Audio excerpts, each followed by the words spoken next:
여러분 안녕하세요. 추석 연휴 잘 지내셨죠? 연휴가 길긴 했는데 그래도 건강하게 또 즐겁게 잘 보내셨으리라 믿고 오늘도 이제 계속해서 수업 연장해서 진행하도록 하겠습니다. 자, 오늘 본문과 또 이제 성경 본문과 또 강의 이제 펴놓으시고 오늘 주제 창조에 대한 주제를 가지고 강의를 하겠습니다.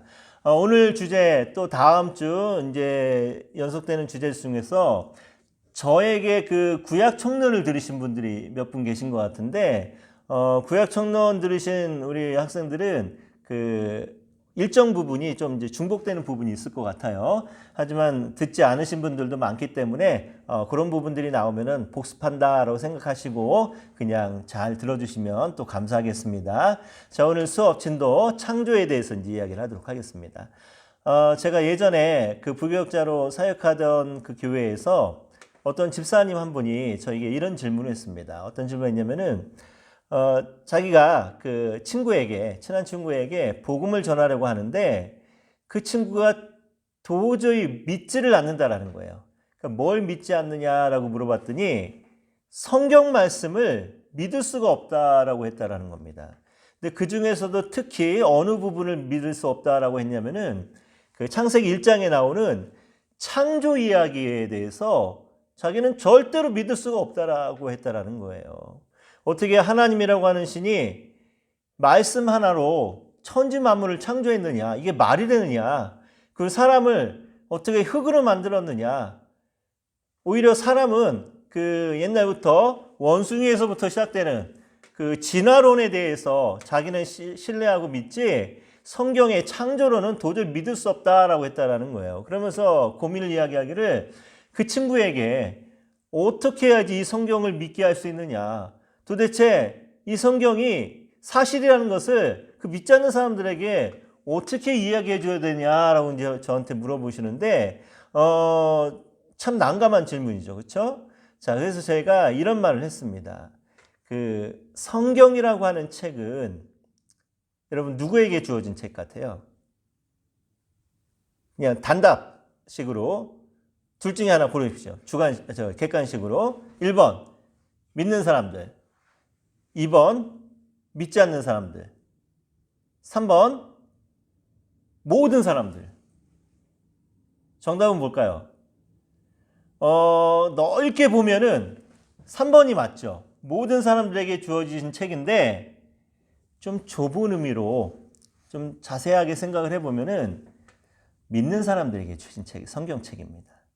그러니까 성경 말씀은 믿지 않는 사람들을 위해서 주신 책이 아니라 하나님을 알고 하나님의 은혜와 하나님의 사랑을 알고 하나님의 능력을 믿는 모든 믿음의 사람들에게 주신 책이 성경 말씀, 성경책이라는 거예요.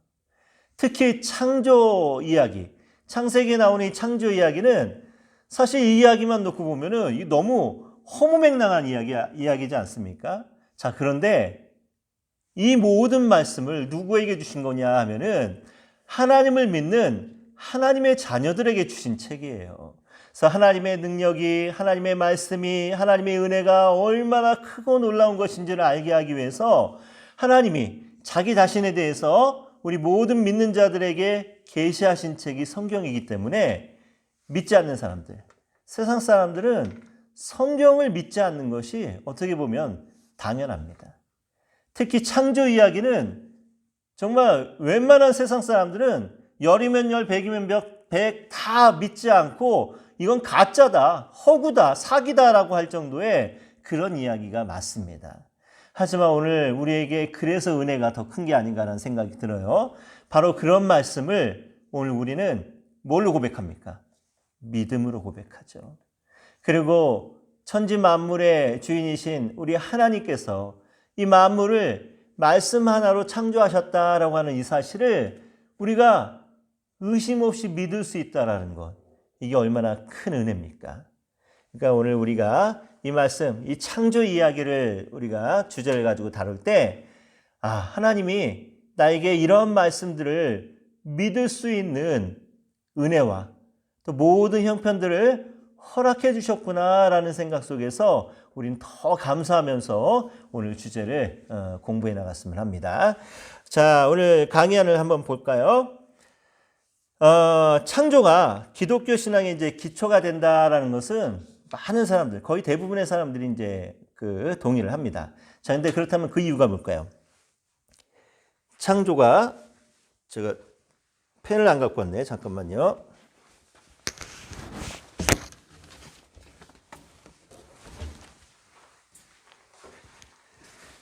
자, 창조가 기독교 신앙의 기초가 된다라는 것에 모든 사람들이 이제 동의를 하는데, 자, 그 이유가 뭐냐면은, 자, 창조는 어떤 의미가 있나요?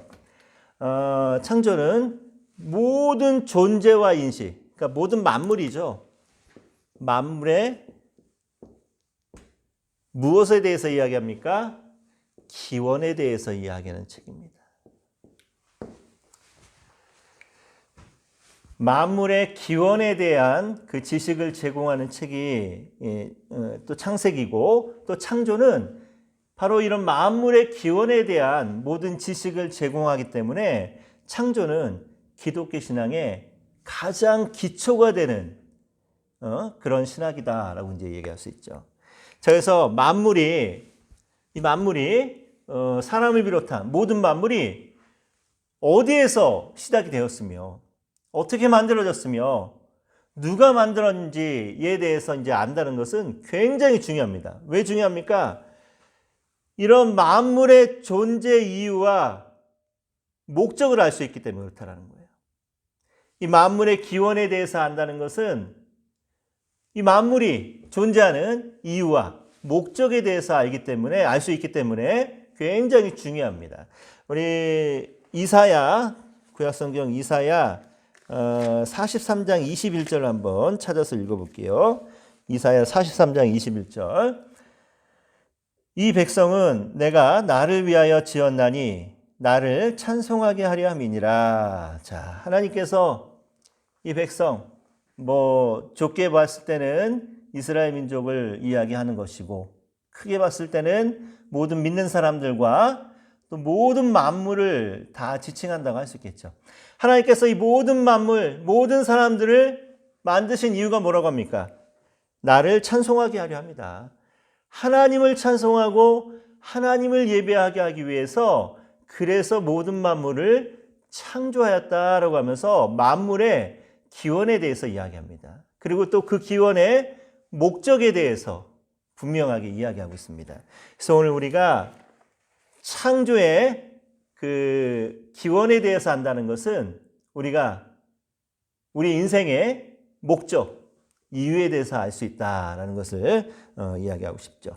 자, 그래서 성경은 뭐라고 얘기하나요? 1장 1절부터, 창세기 1장 1절부터 태초에 하나님이 천지를 창조하시니라 라고 이제 선언을 함으로써 이제 하나님이 창조주이시다, 천지 만물을 지으신 하나님이시다 라고 이제 증거를 하고 있습니다. 자, 그래서 성경의 기본 진리를 이제 잘 함축하고 있는 사도신경도 처음에 뭐라고 이제 고백을 하나요?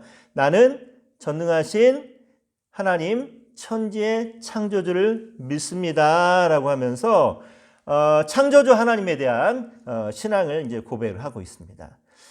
제가 한 가지 먼저 양해 말씀드리고 수업 계속 진행할게요. 제가 엊그제 그 무거운 짐을 박스에 가득 이렇게 담고 교회 계단을 내려가다가 계단에서 굴렀어요. 정말 심하게 굴렀습니다.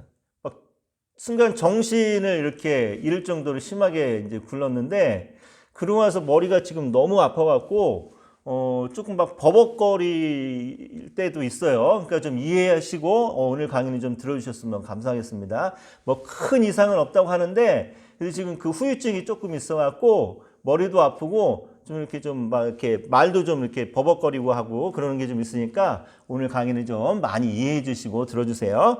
자, 그렇다면 또 이제 계속합니다. 창조와 관련된 그 창세기의 의의에 대해서 한번 생각을 해볼게요. 자, 창세기는 어떤 책인가요? 창조와 관련됐을 때 모든 성경의 출발점이고 또 모든 것의 근거가 되는 책이죠. 그렇죠? 창세기를 통해서 인류의 모든 역사가 시작이 되었고, 특히 이스라엘 백성들의 그 태동과 그 이스라엘의 역사를 통하여서 오늘 우리에게 하나님께서 주시는 많은 이야기들이 창세기부터 이제 시작이 되었죠. 또 창세기는 어떤 책인가요? 하나님을 제외한 모든 것의 시작을 설명하고 있습니다. 자, 어떤 시작을 설명하고 있나요? 창세기 1장. 무엇에 대해서? 우주의 세상이라고 했었죠. 우주, 세상의 기원에 대해서 설명하고 있습니다. 그렇죠? 자, 2장에서는 어떤 기원에 대해서? 인간이 어디서부터 왔으며 또 결혼의 기원에 대해서도 이야기하고 있죠. 남녀 간의 결혼, 가정의 기원에 대해서도 이야기를 하고 있습니다. 3장에서는 무엇을 이야기하고 있나요? 죄가 어디서부터 시작됐느냐? 죄와 그에 대한 심판인 죽음의 기원에 대해서 이야기하고 있죠. 그렇죠? 자, 4장에서는 뭘 얘기하고 있나요? 문화가 발전되는 문화의 기원에 대해서 얘기하고 있죠. 4장 얘기를 조금 해볼까요? 4장 말씀도 참 은혜가 되죠. 그 4장 16절부터 26절까지를 보면은 요거 뒤에 가서 좀 더 자세하게 이야기하겠는데, 가인이 자기 동생 아벨을 죽이고 나서 이제 하나님의 심판으로 쫓겨납니다. 쫓겨나고 가인은 이제 어디로 가냐면 16절 말씀 보니까 창세기 4장 16절 여호와 앞을 떠나서 에덴 동쪽 놋 땅에 거주하더니 라면서 이제 아내와 동침해서 임신해서 에녹이라는 아들을 낳았는데, 그러고 나서 뭐해요? 가인이 성을 쌓고 그의 아들의 이름으로 성을 이름하여 에녹이라 하니라. 자, 가인 동생을 죽이고 하나님에 대한 믿음이 신통치 않았다고 해야 되나? 없었다라고 볼 수도 있겠죠. 하나님을 믿지 않는, 하나님을 의지하지 않는 가인은 누굴 의지하고 사는 거예요? 성을 쌓고 그 성의 이름에 자기 아들의 이름을 부르면서 그저 자기 자신, 자기 아들, 자식들, 자기의 업적들만 그 의지하고 사는 인생이 됩니다. 그래서 가인의 그 후손들을 보면은, 자, 누구를 낳나요? 에녹이 이랏을 낳고, 이랏은 무야엘을 낳고, 무야엘은 무드사엘을 낳고, 무드사엘은 라멕을 낳았더라. 자, 라멕이 두 아내를 맞이하고 하나의 이름은 아다요, 하나의 이름은 실라였더라. 아다는 야발을 낳았으니 그의 장막에 거주하며 가축을 치는 자의 조상이 되었고, 자, 무엇의 시조가 됐다라는 거예요? 축산업이죠. 그렇죠? 가축이니까. 21절, 그의 아우의 이름은 유발이니 그는 수금과 퉁소를 잡는 모든 자의 조상이 되었으며, 자, 뭐의 시조가 되었어요? 음악의 시조가 되었죠. 음악의 시조. 그렇죠? 음악의 어머니 헨델이라고 하고 음악의 아버지 바하라고 하는데, 오히려 유발이라고 하는 사람이 음악의 조상인 거죠. 그렇죠? 자, 그 다음에 22절, 신라는 두발가인을 낳았으니 그는 구리와 쇠로 여러 가지 기구를 만드는 자요. 뭔가를 만들어내는 공산업, 그렇죠? 제조업의 이제 시조가 되었죠.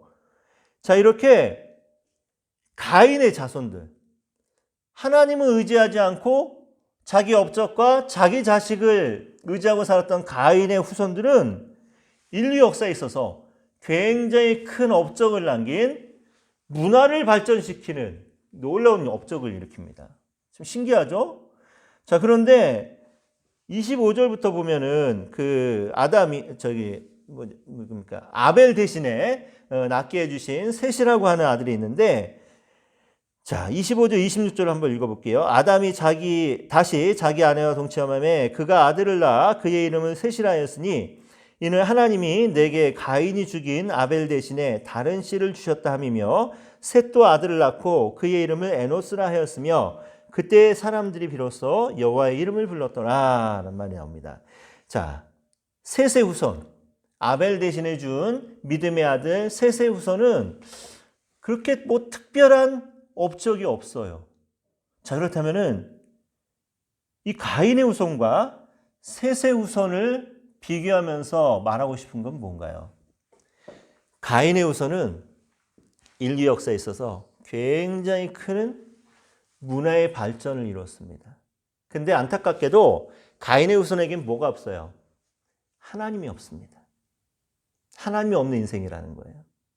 근데 반면에 셋은 인간적으로 볼 때는 별다른 업적이 없습니다. 자, 그런데 셋이 아들을 낳고 그 이름은 에노스였는데 그때 사람들이 비로소 누구의 이름을 불렀어요? 여호와의 이름을 불렀더라. 하나님의 이름을 부르고 살았다라는 거예요. 가인의 후손들은 인류 역사상 굉장히 큰 업적을 이뤘지만 하나님을 모르는, 정말 하나님 보시기에는 아무 쓸모없는 인생이었고, 셋이라고 하는 사람은 인류 역사에 있어서 뭐 커다란 업적은 없었지만 여호와의 이름을 부르면서 예배하는 사람들이 되었다라는 거예요. 그래서 하나님께서 이 셋의 후손을 통해서 결국은 누구를 보내주셔요? 인류의 구원자, 메시아, 예수 그리스도가 셋의 후손을 통해서 태어나게 되다는 거죠. 그러니 오늘 우리가 무엇을 의지하고 살아야 됩니까? 무엇을 자랑하고 살아야 됩니까? 나의 능력과 나의 업적을 의지하고 자랑하는 것이 아니라 오직 하나님의 이름을 부르면서 하나님을 예배하면서 하나님을 의지하면서 살아갈 때 비록 세상에서는 별 볼 일 없다 생각할지 모르지만 하나님께서는 우리를 귀하게 보신다는 거예요. 그러니까 여러분들 사역자로서 내 업적, 나의 능력을 의지하는 게 아니라 나의 연약함을 알고 오직 하나님을 의지하면서 하나님의 은혜를 받는, 하나님의 은혜를 경험하는 우리 모두가 되길 바랍니다. 자, 그리고 나서 또 창세기는 무엇에 대해서 기원이 나오나요? 11장을 보면은 언어가 어떻게 생기고 어떻게 갈라졌는지 언어의 기원에 대해서 나오고, 자, 12장 이후부터는 뭐에 대해 나오나요? 국가와 유대민족, 그렇죠? 히브리 민족들이 어떻게 생겨나게 됐는지 그 기원에 대해서 이야기하고 있습니다. 자, 그래서 창세기라는 책은 이렇게 모든 것의 기원에 대해서 이야기하고 있는 책이다라고 이제 말할 수 있겠죠. 자, 또 창세기는 어떤 책입니까? 창세기는 인간의 그 가장 근본적인 질문을 제기하고 이에 대한 답을 주고 있죠. 자, 인간의 가장 근본적인 그 질문이 뭡니까? 사람은 어디에서부터 왔으며 어디로 가는가라는, 그렇죠? 자, 사람은 어디에서 왔습니까? 흙에서부터 왔는데 바로 하나님의 형상대로 흙으로 지음받은 하나님의 형상을 닮은 사람이죠. 그렇죠? 하나님께로부터 온 사람입니다. 그런가 하면은 사람은 어디로 가나요? 창세기 3장에 있어서 죽음이죠. 죽음. 창세기 3장은 하나님의 구원의 은혜 또 이제 나타나게 되죠. 자, 그것과 동시에 이 창세기 이걸 통해서 사람은 어디로 간다는 거예요. 물론 육신으로는 죽음으로 가지만 영적으로는 하나님께서 창세기 3장에 약속하신 구속의 은혜, 구원의 은혜를 통해서 어디로? 하나님의 나라에 대한 소망을 가지고 가게 된다라는 것을 창세기가 이제 이야기하고 있습니다. 자, 그렇다면 창조시대라고 하는 이제 창세기 이제 1장부터 11장이죠. 창세기 1장부터 11장을 우리가 흔히 창조시대라고 그래요. 자, 창조시대라고 하는데, 이 창조시대에 다음과 같은 질문에 대한 이제 답을 이제 제시해 주고 있습니다. 그 첫 번째 질문이 뭔가요? 하나님은 누구인가? 라는 이제 질문을 던지고 그 질문에 대한 답을 주죠. 자, 하나님이 누군가요? 근본적으로 하나님에 대해서 우리는 알 수가 없습니다. 자, 그런데 창세기 1장 1절을 보면은 하나님과 다른 모든 피조물들이 근본적으로 다르다라는 것은 알 수 있습니다. 하나님에 대해서 우린 근본적으로 몰라요. 하나님에 대해서 다 모릅니다. 근데 창세기 1장을 보면은 어떻게 하나님과 하나님이 창조하신 하나님과 피조물은 근본적으로 다르다라는 것은 알 수 있죠. 어떻게 다릅니까? 하나님은 말 그대로 창조주이시고 피조물은 말 그대로 피조물이죠. 창조주와 피조물의 관계를 봤을 때 하나님은 근본적으로 다르다라는 걸 우리는 알 수 있습니다. 최소한. 그리고 또 창세기는 하나님이 천지를 창조하시긴 했지만 하나님 자신은 어떤 분이라는 거예요? 초자연적인 분이라는 거죠. 초자연적인 분. 또 창세기는 또 하나님에 대해서 어떻게 얘기합니까? 하나님이 우리와 함께 거하긴 하시지만, 그렇죠? 피조 세계의 일부는 아니라는 거죠. 오히려 피조물과 동일시될 수 없는 분이다라는 것을 이 창조 이야기, 창세기를 통해서 우리가 하나님에 대해서 답을 얻을 수 있습니다. 또 하나님은 무엇을 통해서만 우리가 알 수 있나요? 계시. 하나님이 자신에 대해서 나타내 보여주셔야 돼요. 자신에 대해서 알려주시는 계시를 통해서만 우리가 하나님에 대해서 알 수 있고, 하나님이 계시하지 않으면은 우리 하나님에 대해서 결코 알 수가 없습니다. 자, 그리고 또 요 창조 시대 두 번째로 무엇에 대한 질문과 해답을 주고 있나요? 첫 번째가 하나님은 누구인가? 라고 하는 질문이라고 한다면은 두 번째는 인간은 누구인가? 인간은 무엇인가? 라고 하는 질문을 던지게 하고 그 질문에 대한 답을 주죠. 자, 창세기는 인간을 어떻게 표현합니까? 동물과 다르다라고 표현하죠. 어떻게 다르다고 말하나요? 똑같이 흙으로 만들었고 하나님의 피조물이긴 하지만 인간과 동물의 차이점은 뭐냐면은 인간은 하나님의 형상으로 만들었다라는 거예요. 하나님의 형상. 자, 하나님의 형상으로 만들었다라는 것. 뒤에 가서 좀 더 자세하게 이야기하겠지만, 자, 하나님의 형상으로 만든다는 건 뭐예요? 하나님을 닮아가게 만들었다는 거죠. 하나님의 성품과 하나님의 마음과 하나님의 계획과 하나님의 뜻을 알 수 있고 또 그 하나님을 닮아가는 존재로 만들었다는 것이 하나님의 형상대로 만들었다는 겁니다. 그러니까 얼마나 우리가 특별한 존재냐는 거죠. 그렇죠? 자, 그리고 또 창세기는 인간에 대해서 어떻게 얘기하나요? 인간이 얼마나 독특한 위치에 있는가에 대한 해답을 주고 있죠. 자, 어떤 해답인가요? 동물들은 생육하고 번성하고 충만하라 라는 이제 복을 주셨는데 사람에게는 생육하고 번성하고 또 땅에 충만하고 어떻게 하라고 했어요? 땅을 정복하고 다스리라 라고 하는 특별한 권세를 주셨습니다. 다스리라.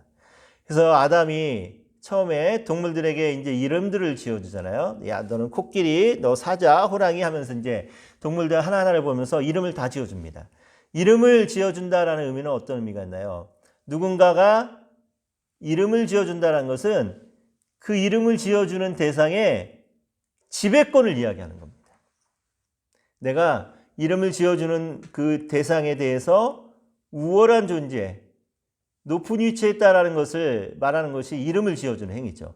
자, 그런데 다스리다, 정복하다라는 말의 의미는 막 착취하라는 의미는 아니죠. 잘 보호하고 잘 다스리고 잘 자랄 수 있도록 항상 힘쓰고 애쓰라는 의미를 또 갖고 있습니다. 자, 이렇게 인간은 동물과는 굉장히 특별한 독특한 지위를 가지고 있다라는 것을 창세기 말씀을 통해서 창조 이야기를 통해서 우리가 알 수 있고 또 창조 이야기, 창세기를 통해서 우리가 또 뭘 알 수 있나요? 성이란 무엇인가? 성. 자, 성경은 성의 의미에 대해서 분명하게 말하고 있습니다. 자, 어떻게 말하고 있나요? 창세기 2장 22절부터 우리 25절까지 말씀을 한번 읽어볼게요. 여호와 하나님이 아담에게서 취하신 그 갈빗대로 여자를 만드시고 그를 아담에게로 이끌어 오시니 아담이 이르되 이는 내 뼈 중에 뼈요 살 중에 살이라 이것을 남자에게서 취하였은즉 여자라 부리리라 하니라. 이러므로 남자가 부모를 떠나 그의 아내와 합하여 둘이 한 몸을 이룰지로다. 아담과 그의 아내 두 사람이 벌거벗었으나 부끄러워하지 아니하니라. 자, 요 말씀을 통해서 하나님이 인간에게 주신 성에 대해서 이제 이야기를 하고 있는데, 설명을 하고 있는데, 자, 성이 무엇입니까? 성은 단지 쾌락, 즐기는 것을 위해서 주신 것이 아니라 무엇을 위해서 주신 거예요? 생육을 위해서. 생명을 탄생시키게 하기 위해서 주신 것이 성입니다. 가장 중요한 목적이 생명을 탄생하게 하는 것. 모든 생명은 귀중하다고 해요. 태어날 때에는 다 이유가 있죠. 자, 좀 전에 또 기가진이가 이야기했는데 혹시 또 여기 녹화가 됐는지 녹음이 됐는지 모르겠네. 자, 생명은 소중한 겁니다. 성을 통해서만이 생명을 탄생할 수 있습니다. 자, 그렇다면은 한 생명이 탄생하기 위해서 필요한 것은 뭔가요? 서로의 사랑과 헌신이죠.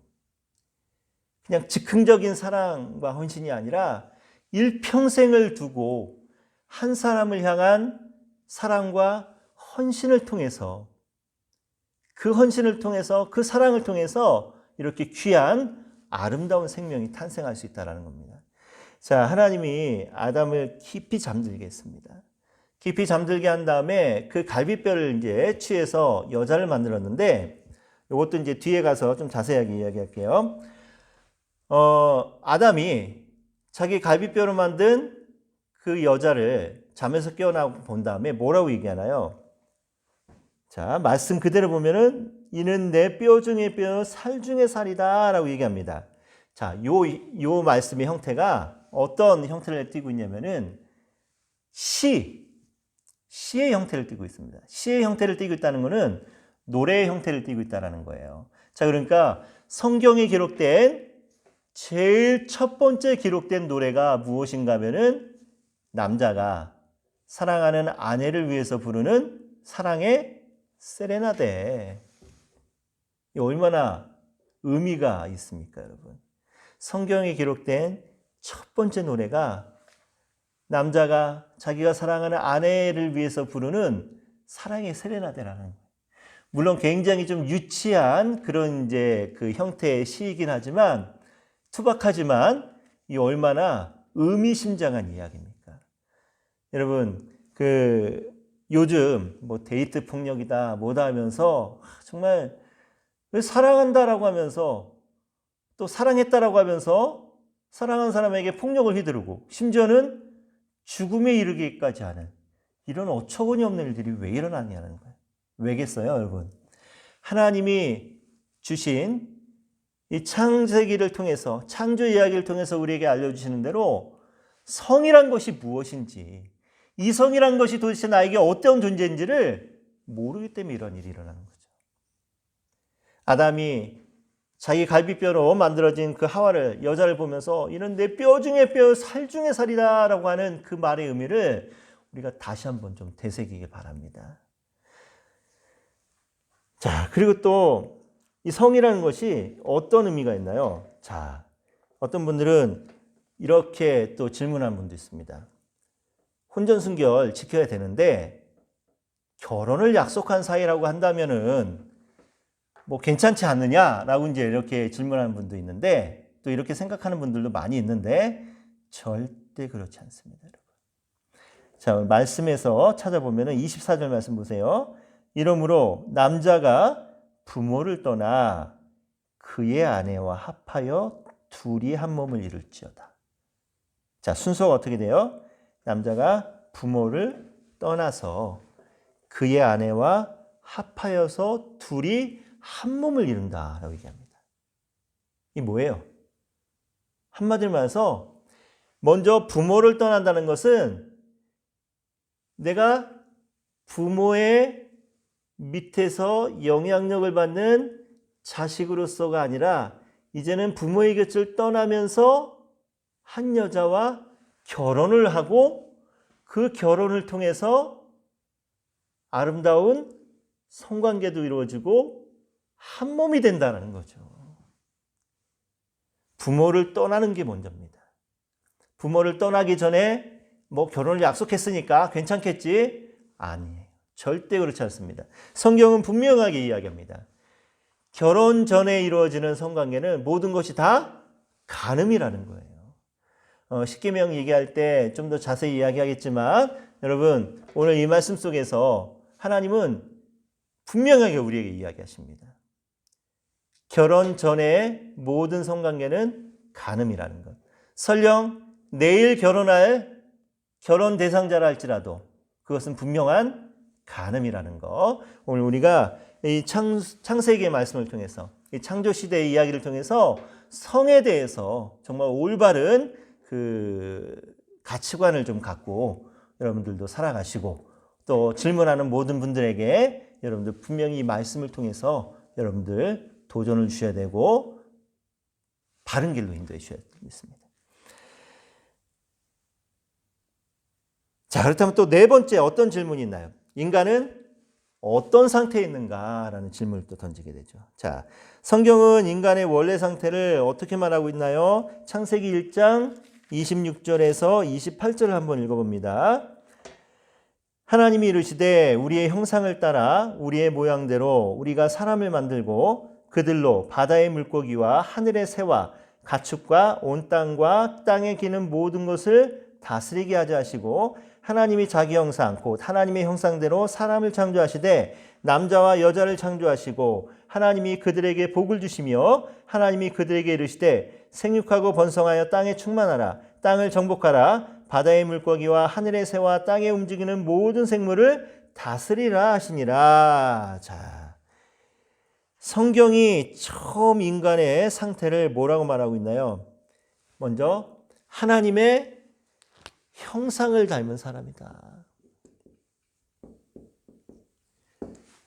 하나님의 모습대로, 하나님의 성품대로, 하나님의 마음대로 하나님을 닮게 만든 존재라는 거죠. 그렇죠?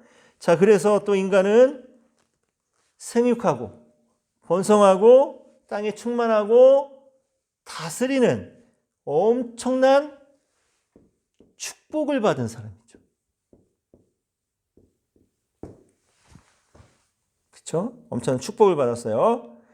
자, 그런데 문제는 이렇게 원래 상태는 정말 아름다운 하나님의 형상이었고 하나님의 놀라우신 은혜와 축복 가운데 거하는 인생이었던 그 인간의 상태가 어떻게 변화됩니까? 자, 뭘 근거로 볼 수 있을까요? 창세기 2장 우리 15절부터 17절까지를 한번 읽어볼게요. 여호와 하나님이 그 사람을 이끌어 에덴 동산에 두어 그것을 경작하며 지키게 하시고 여호와 하나님이 그 사람에게 명하여 이르시되 동산 각종 나무의 열매는 내가 임의로 먹되 선악을 알게 하는 나무의 열매는 먹지 말라. 내가 먹는 날에는 반드시 죽으리라 하시니라. 자, 인간의 상태가 어떻게 변화되었나요? 반역했죠. 반역함으로 인해서 처음 이렇게 아름다운 하나님의 형상과 하나님의 축복 가운데 있었던 인간의 상태가 어떤 상태로 변화되었어요? 이 반역 때문에 결국은 생명이 아닌 죽음의 상태로 변하게 됩니다. 반드시 죽으리라. 그렇죠? 반드시 죽으리라. 죽음의 상태로 변하게 되더라는 거예요. 결국은 어떻게 됩니까? 이 첫 번째 조상이었던 아담의 선택을 통해서 생명이 아닌 죽음의 선택을 통해서 결국은 인류가 점점 피폐해져 가죠. 이때부터는 살인, 시기, 미움, 다툼, 전쟁이 일어나고 온갖 불완전한 그런 모습으로 세상이 어떻게 됩니까? 변화되어 가죠. 그래서 창세기 2장 15절부터 17절은 오늘날 인간의 상태가 이렇게 될 수밖에 없었던 그 시작, 출발점에 대해서 이야기하고 있습니다. 창세기 1장 27절에서 몇 절이에요? 갑자기 생각이 안 나. 헷갈리냐?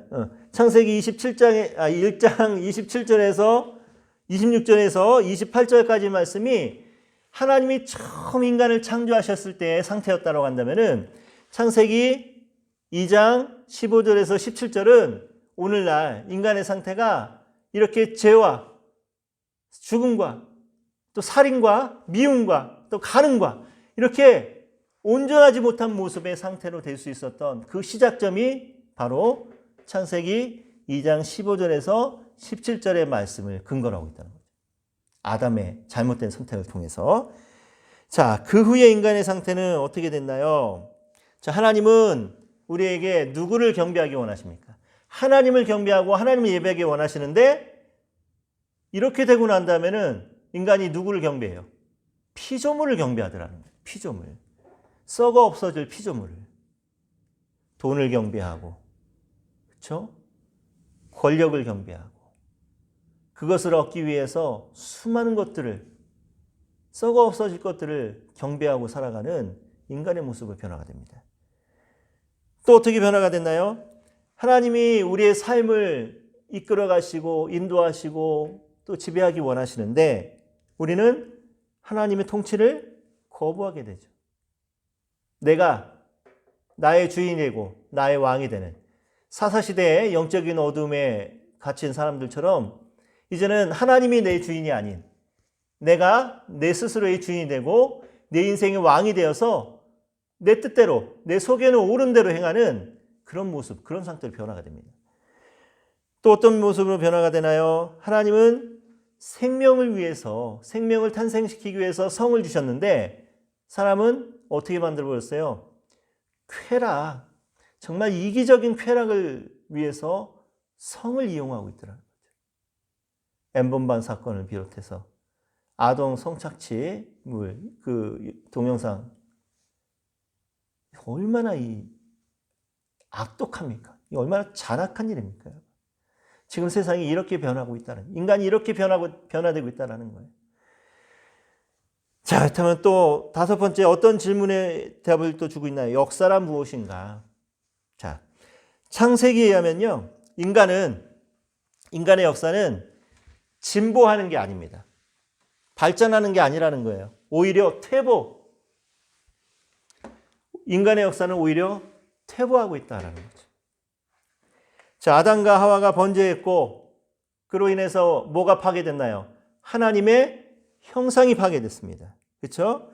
그러고 난 다음에 살인이 일어나고 시기와 질투와 전쟁과 다툼과 또 온갖 이기심과 이런 모든 것들이 온 세상을 피폐하게 만들더라는 거예요.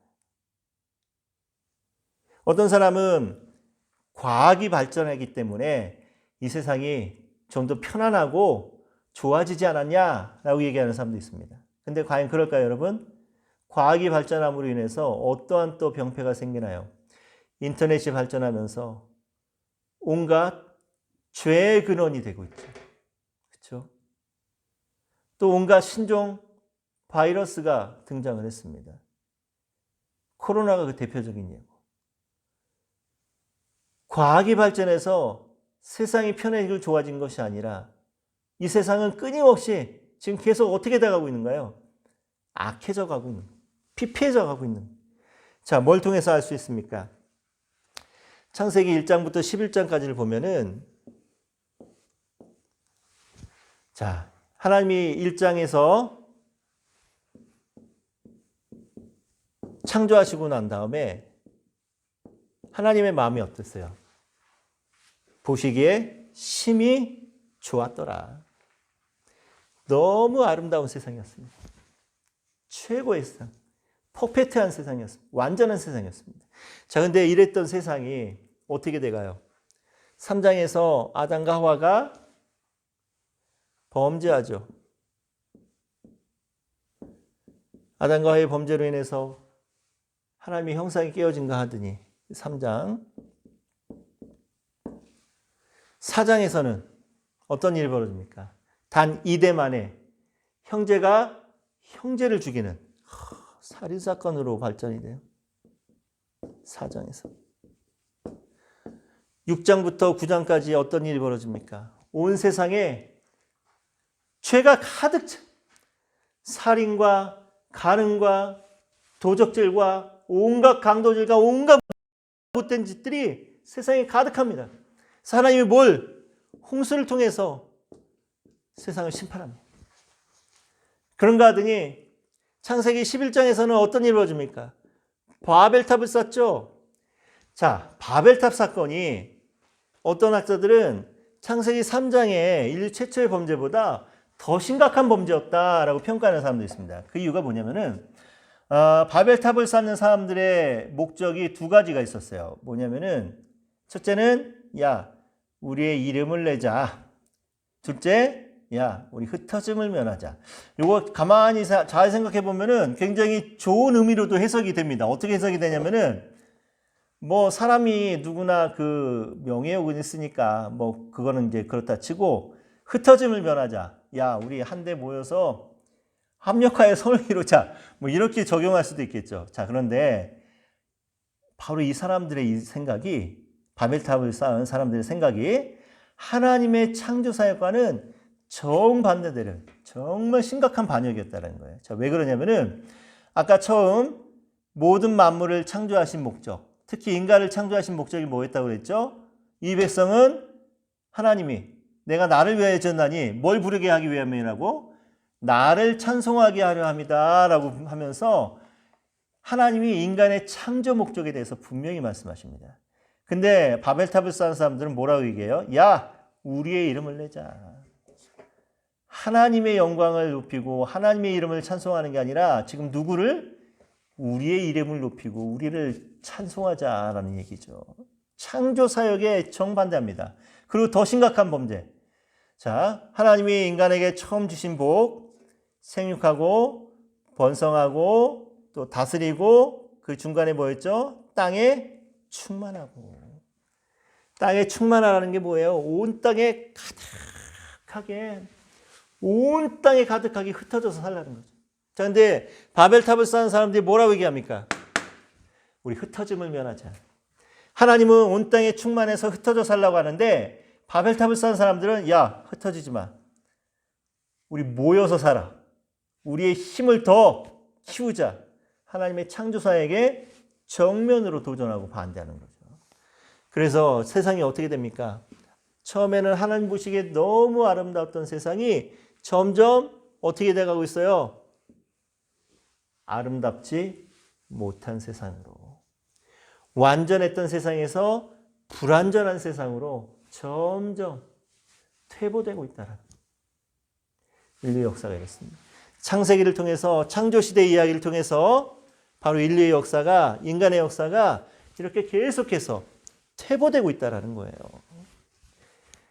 자, 그렇다면 또 이 창조시대를 통해서 또 질문할 수 있는 또 다른 질문과 또 해답은 뭔가요? 6번 구원이란 무엇인가? 자, 창세기는 이 창조시대를 통해서 구원에 대해서 이야기를 합니다. 자, 어떻게 얘기하냐면은 인간의 범죄와 타락에도 하나님의 은혜는 계속된다라는 거죠. 자, 어떻게 계속됩니까? 3장 아담과 하와의 범죄에도 불구하고 하나님께서 이때부터 뭘 약속하셔요? 그리스도. 훗날 모든 인류의 죄를 대신 지고 갈 죄 없는 유월절 어린 양 그리스도를 예수 그리스도를 창세기 3장에서 이미 약속하십니다. 4장에서 동생을 죽인 가인에게 하나님이 뭘 주셔요? 표를 주시죠. 이 표가 뭔지는 모릅니다. 하지만 분명한 것은 하나님이 가인의 생명을 보존할 수 있도록 은혜를 베풀어주는 은혜의 표죠. 은혜. 가인에게 주신 표를 통해서 하나님의 은혜가 다시 한번 계속되어 가고 홍수 사건을 통해서 6장에서 9장의 홍수 사건을 통해서 하나님이 뭘 주셔요? 무지개 주시죠. 무지개는 우리가 생각하는 그런 무지개가 아니라 이제 하늘에 활 모양의 이제 그 징표를 주시는데 자, 이걸 통해서 뭘 약속합니까? 내가 다시는 물로써 너희들을 심판하지 않겠다고 하는 하나님의 은혜를 또 이야기하십니다. 11장 바벨탑 사건, 굉장히 심각한 범죄였다고 그랬어요. 근데 이 바벨탑 사건을 통해서도 결국은 하나님의 은혜가 어떻게 흘러갑니까? 이제는 아브라함이죠. 이름이 바뀌기 전이니까 아브라함을 통해서 태어날 민족을 통해서 이제는 하나님의 구원의 은혜를 이제는 새롭게 써가겠다라고 하면서 하나님의 은혜가 계속해서 이루어집니다. 이 얼마나 하나님의 놀라우신 은혜입니까? 그렇죠? 인간의 계속되는 이 범죄에도 불구하고 하나님의 은혜는 끝이 없다라는 거예요. 계속된다라는 거예요. 자, 그래서 창세기에서 이제 시작된 이제 구원 이야기. 창세기의 구원 이야기가 어디에 시작되나요? 에덴 동산에서 시작되죠. 3장에서 이 에덴 동산의 이야기가 어디에서 끝이 납니까? 계시록에 나오는 새 예루살렘을 통해서 이제 끝이 나죠. 자, 그렇다면은 성경에 기록되어 있는 모든 이야기는 어떤 이야기냐? 바로 이 에덴 동산에서 시작된 구원 이야기와 새 예루살렘에서 끝나는 이 구원 이야기, 이 사이에 있는 이야기가 전체 성경의 이야기입니다. 이 속에는 얼마나 놀라운 이야기들이 있는지 몰라요. 어떤 성경의 인물은 정말 하나님 보시기에 너무도 아름다운 인생으로 그 인생을 이끌어가고 그 인생으로 하나님을 기쁘게 하는, 놀라게 하는 아름다운 인생을 사는 사람이 있는가 하면은 성경의 어떤 인물들은 그 인생이 정말 너무도 추하고 더러운 모습으로 하나님을 놀라게 하고 우리 모두를 놀라게 하는 그런 사람들이 있다. 여러분 요즘 또 이슈가 되고 있는 모 국회의원의 모 자녀가 있죠. 뭐 래퍼라고 하는 놈 하나 있잖아요. 그놈. 아무리 봐도 그 인간되기는 틀려먹은 놈 같은데 이제 21살밖에 안 된 녀석이 벌써 그 삶이 얼마나 추잡한 일로, 더러운 일로 도배가 되고 있습니까?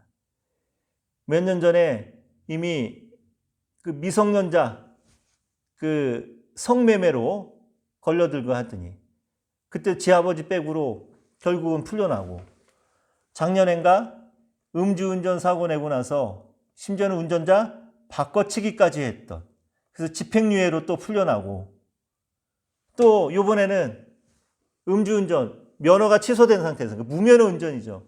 무면허 음주운전 하다가 적발돼서 그 음주 측정하는 경찰관 밀고 폭행하고 욕하고 그랬는데도 지금 아직 구속이 안 되고 있어요. 이제 21살밖에 안 된 그 어린 놈이 그 인생을 벌써부터 뭘로 가득 채우고 있는 거예요? 정말 더럽고 추잡한 일들로 지금 가득 채우고 있습니다. 여러분, 우리 주변에 그런 사람들이 너무 많이 있습니다. 저는 우리 모든 사역자들이 하나님 보시기에 정말 아름답고 귀한 인생의 모습으로 하나님을 깜짝 놀라게 하는 우리 모두가 되길 바랍니다. 여러분, 목회자로 평생을 살아간다는 거 이게 만만한 일이 아닙니다. 우리 자칫 잘못하다가는 아차하는 순간에 정말 우리도 너무 더럽고 추잡한 모습으로 하나님을 놀라게 할 수 있습니다. 그래서 우리 정신 바짝 차려야 돼요. 정말 이 하나님의 구원의 은혜를 생각하면서 계속 되풀이되는 이 하나님의 은혜,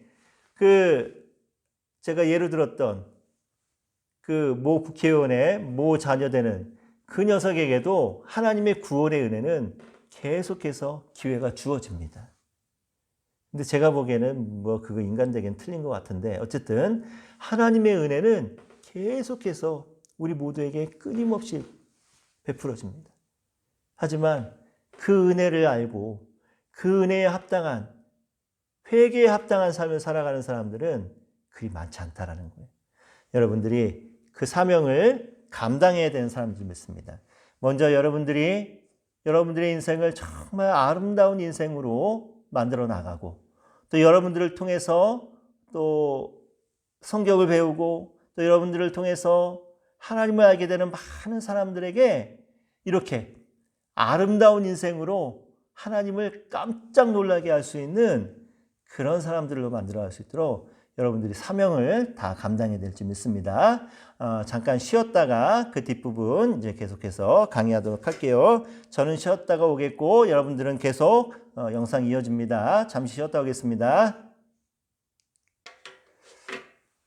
자, 이제 본격적으로 우리 창세기 1장에 있는 내용을 통해서 창조에 대해서 또 공부를 하고, 또 창세기 1장에 나오는 그 말씀들을 통해서 하나님이 오늘 우리에게 원하시는 것이 무엇인지, 또 하나님의 마음에 대해서 한번 알아보도록 하겠습니다.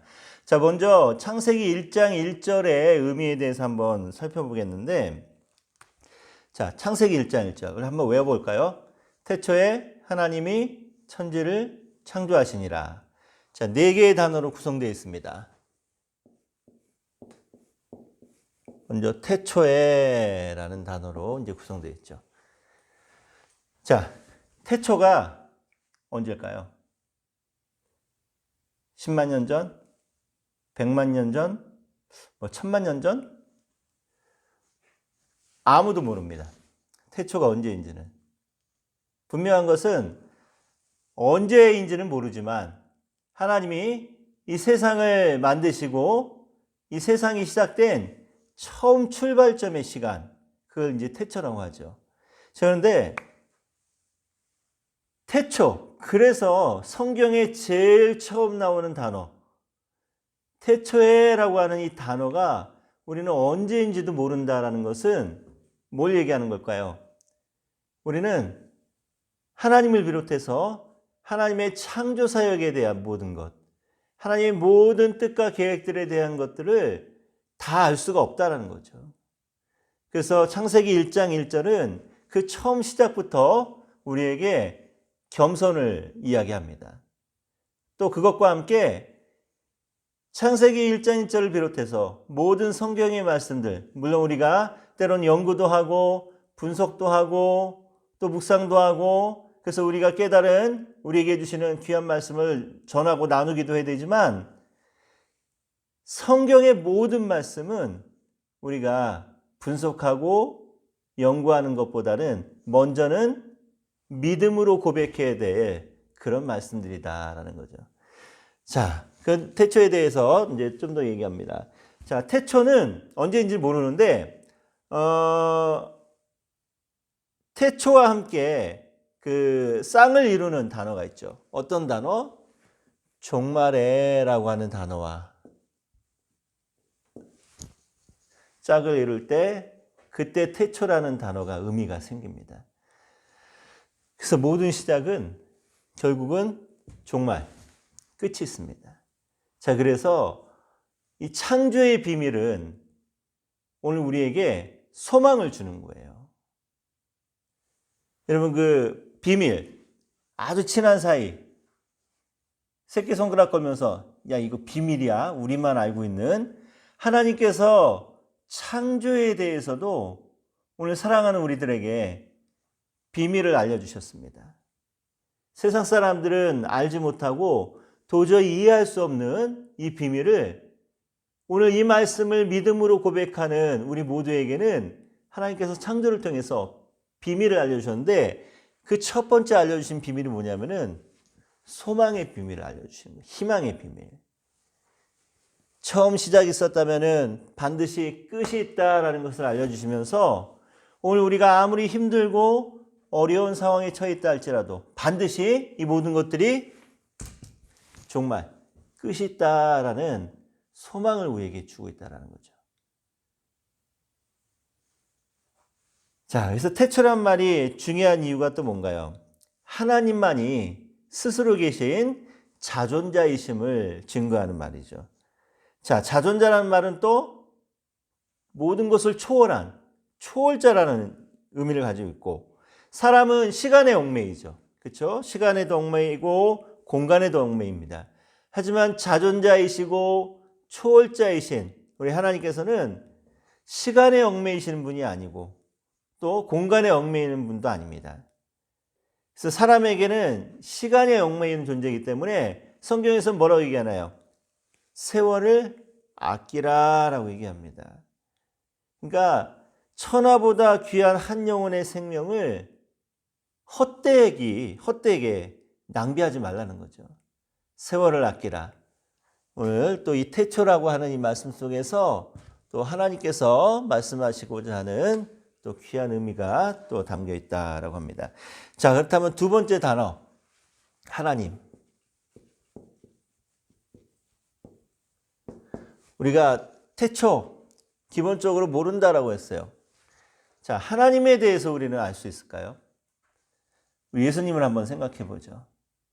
예수님도, 하나님의 아들이신 예수님도 하나님의 뜻을 알기 위해서 정말 땀이 피가 될 정도로 간절하게 기도하셔야 됐습니다. 그런데 오늘 우리가 과연 하나님에 대해서 얼마나 많이 알 수 있느냐는 거죠. 하나님께서 하나님에 대해서 자기 자신에 대해서 우리에게 알려주신 책이 바로 성경책입니다. 성경 66권. 근데 이 성경 66권이 하나님에 대해서 다 알려주고 있는 것이냐? 그렇지 않죠. 하나님의 아주 극히 일부분만 알려주고 있는 부분이 성경책입니다. 자, 그런데 오늘 우리는 성경에 나와 있는 이 말씀조차도 다 알지 못한다라는 거예요. 그래서 기본적으로 우리는 하나님에 대해서도 알지 못한다. 창세기 1장 1절에서 야훼라고 하는 언약적인 성호를 쓰지 않고 엘로힘이라고 하는 그런 고대 근동의 그 가장 강한 신 엘신의 이름을 쓴 이유가 뭘까요? 자, 그만큼 이 하나님의 능력이 세상 모든 사람들이 섬기는 그런 잡다한 우상들, 잡다한 신들과는 비교도 할 수 없는 정말 엄청난 강력한 힘을 가지신 그런 하나님을 표현하기 위해서 모세가 의도적으로 야훼라고 하는 이스라엘의 언약적인 하나님의 이름 대신 엘로힘이라고 하는 당시 고대 세계에서 가장 강한 신을 말하는 엘신의 이름을 사용하는 이유가 바로 또 거기에 있습니다. 자, 그 다음 나오는 단어 천지를, 태초에 하나님이 천지를 창조하셨는데, 자, 천지 말 그대로 하늘과 땅인데, 여러분 우리가 하늘과 땅 얼마나 크고 얼마나 넓은지 다 알 수 있을까요? 우리가 대한민국에 살고 있지만 우리는 대한민국 곳곳을 다 다녀본 적도 없습니다. 땅끝 마을 하는데 뭐 해남을 땅끝 마을이라고 하는데 정말 우리가 대한민국의 땅끝까지도 가보지 못한 그런 유한한 존재죠. 근데 하물며 하나님이 만드신 이 천지, 지구를 비롯해서 전 우주를 통틀어 봤을 때 과연 하나님이 만드신 이 천지가 얼마나 크고 얼마나 광활한지 알 수 있느냐는 거예요. 그 현대 과학이 측정할 수 있는 가장 먼 거리가 138억 광년이라고 합니다. 뭐 최근에는 어떤 분들이 465 광년까지도 뭐 측정할 수 있다라고 하는데 공식적으로 밝혀진 그 거리는 138억 광년. 자, 138억 광년이라면 어느 정도의 거리인가 하면요. 빛의 속도가 1초에 30만 킬로를 간다고 합니다. 근데 1초에 30만 킬로를 가는 빛이 쉬지 않고 138억 년을 달려야지 갈 수 있는 거리가 138억 광년이에요. 자, 그렇다면은 138억 광년이 우리의 우주의 끝이냐? 그렇지 않다는 거죠. 그보다 더 넓고 더 큰 우주가 존재하고 있는데 결국은 뭐예요? 하나님 만드신 이 모든 천지를 우리는 다 알 수 없다. 태초에 뭐를 알아요? 하나님에 대해서도 우리는 다 몰라요. 천지, 하나님이 만드신 천지도 우리는 다 알 수가 없습니다. 그 다음에 나오는 단어, 창조하시니라, 창조라고 하는 단어가 나오는데 과연 우리가 제가 앞에서 말한 창조의 비밀에 대해서, 창조에 대해서 다 알 수 있나요? 그렇지 않습니다. 사람들이 요즘 과학이 굉장히 많이 발전돼서 참 뭐 생명체도 복제를 하고 뭐 AI도 나오고 별의별 것들이 이제 다 나옵니다. 참 굉장히 큰 발전을 이뤘죠. 자, 그런데 모든 것을 다 만들어도 현대 과학이 만들 수 없는 게 하나 있습니다. 그게 뭐냐면은 피를 못 만들어요. 피. 자, 피를 못 만든다는 건 무슨 뜻일까요? 피는 뭘 상징합니까? 생명을 상징하죠. 제가 그 물레동에 있는 그 교회에서 이제 사역을 했는데 가끔 이제 영등포를 나가야 될 일이 있었거든요. 영등포에 나가면은 항상 잡힙니다. 누구에게 잡히냐면은 헌혈차 직원들에게 잡힙니다. 그래서 맨날 헌혈하고 하시라고 갈 때마다 잡힙니다. 제가 이제 체격도 있고 하다 보니까 뽑아야 될 피가 굉장히 많아 보이는가 봐요. 그래서 저는 항상 이제 그 헌혈차에서 이제 일하시는 분들한테 이제 잡혀서 이제 헌혈하라고 하시는데, 자, 왜 맨날 사람들 보면은 헌혈을 하라고 하고 그 이유가 뭘까요? 피를 만들지 못하기 때문에. 피를 만들지 못한다는 것은 과학이 아무리 발전해도 생명을 탄생시킬 수 없다라는 거죠. 결국은 우리는 다 모릅니다. 이 짧은 이 구절, 창세기 1장 1절을 태초도 모르고 하나님도 모르고 천지도 다 모르고 창조의 비밀이 창조가 얼마나 신비한 것인지 창조에 대해서 다 모릅니다. 그래서 창세기 1장 1절을 볼 때 우리는 분석하고 연구하는 대상의 말씀이 아닌 먼저 믿음으로 고백해야 될 말씀이다라는 거죠. 자, 그렇다면은 창조에 대해서 조금 더 얘기를 할게요. 창조라고 하는 히브리어 단어 바라라고 하는 이제 단어를 사용합니다. 바라는 이제 어떤 뜻을 갖고 있냐면은 뭐 찍어내다, 양육하다 이런 뜻을 갖고 있어요. 또 창조하다라는 뜻으로 이제 사용되는데 이 단어 바라라고 하는 단어가 창조하다라는 뜻으로 사용될 때는 반드시 그 주어가 하나님입니다. 그러니까 창조라고 하는 이 사역은 하나님의 고유 사역이라는 걸 이야기하는 거죠. 그래서 이 창조하시다라고 할 때 창조, 바라라고 하는 단어가 굉장히 중요한 위치를 차지합니다. 또 바라가 중요한 이유가 또 뭐냐면은 그래서 하나님은 결국은 창조주이시다라는 걸 드러내는 거죠. 자, 하나님이 모든 걸 다 만드셨어요. 이건 또 뭘 의미합니까? 걱정하지 말라는 거예요. 하나님이 모든 것을 다 만드셨는데 오늘 우리에게 있어야 돼, 우리에게 꼭 필요한 것을 당연히 하나님께서 이 바라라고 하는 단어처럼 찍어내주지 않으시겠냐는 거예요. 우리가 필요한 만큼 우리를 또 양육하시고 우리가 필요한 모든 것을 하나님께서 다 만들어주시고 채워주시지 않겠느냐라는 거죠. 그리고 또 이 바라라고 하는 단어가 중요한 이유가 뭡니까? 하나님이 전능자이다라는 걸 고백합니다. 시편 51편 10절을 보면은 내 속에 정직한 마음을 창조하시고 라고 이제 고백을 합니다. 하나님께서 물질만 창조하신 것이 아니라 우리의 마음까지도 새로운 마음으로 바꿔주실 수 있는, 새로운 마음으로 창조하실 수 있는 전능하신 하나님이라는 거예요. 자, 그래서 오늘 하나님의 이 창조 사역이 오늘날도 계속 나타나고 있습니다. 뭘 통해서 나타나고 있을까요? 한 영혼이 하나님께로 돌아올 때 하나님의 이 창조 사역이 계속해서 돌아가고 있습니다. 아담과 하와가 창세기 3장에서 범죄하고 하나님의 형상을 깨뜨리고 난 다음에 그때부터 계속해서 시작되는 게 뭐예요? 하나님께서 새로운 창조를 계속해서 이끌어 가십니다. 가인과 아벨 사건을 통해서 또다시 하나님께서 새롭게 창조하려 나가시고, 노아의 홍수 사건을 통해서, 홍수를 통해서도 세상을 멸하신 것이 아니라 오히려 새로운 세상을 다시 창조하셔서 하나님의 형상을 다시 회복시키기 위해서 노아의 홍수를 사용하십니다.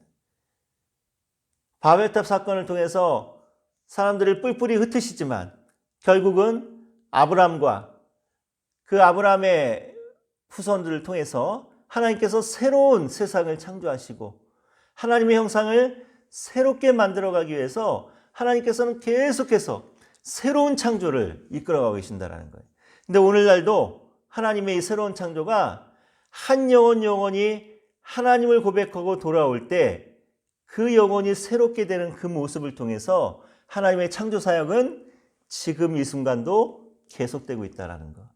그리고 오늘 우리가 한 영혼에게 복음을 증거하고 그 영혼들을 바르게 세워나가는 모든 것이 어떻게 보면 하나님의 창조 사역에 우리가 함께 동참하고 있다는 거죠.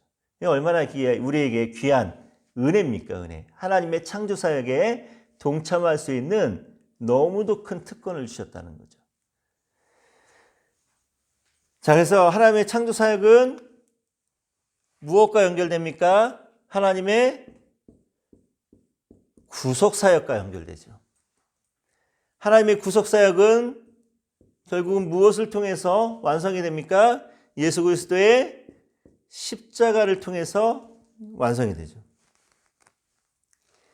자, 그래서 결국 창세기 1장 1절은 지구를 비롯해서 모든 인류, 천지 만물의 그 시작을 이제 의미합니다.